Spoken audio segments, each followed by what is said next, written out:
Welcome to the Slop Farm. Enjoy the video. In this video, I will explain how to get an EIN for an estate.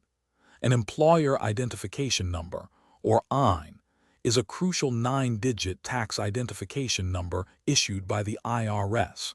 Think of it as a social security number for your estate.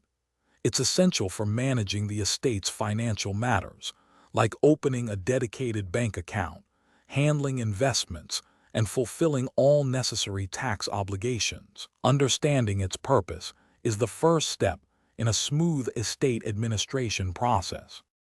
An estate typically needs an EIN in several key situations. If the estate generates income, such as from investments or rental properties, and must file a Form 1041 tax return, an EIN is mandatory. It's also essential when there are multiple beneficiaries, or if any distributions are made to non-resident aliens. Furthermore, to establish a separate bank account for the estate, which is highly recommended for clear financial management, an EIN is a prerequisite. There are 3 primary methods to apply for an EIN for an estate. The fastest and most convenient is online through the IRS website. You'll receive your 9-digit EIN instantly. Alternatively, you can mail Form SS4, the application for employer identification number, though this method can take several weeks. For a slightly quicker paper-based option, faxing Form SS4 usually results in receiving your EIN within approximately 4 business days.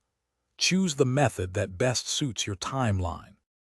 To successfully apply for an EIN, you'll need specific information readily available. This includes the estate's full legal name and the name of the executor or personal representative. You must also provide the executor's social security number or individual taxpayer identification number. Additionally, have the estate's complete mailing address and the exact date the estate was established, which is typically the date of the decedent's passing. Having these details prepared will streamline your application process significantly. Thanks for watching. Consider subscribing if we helped you today.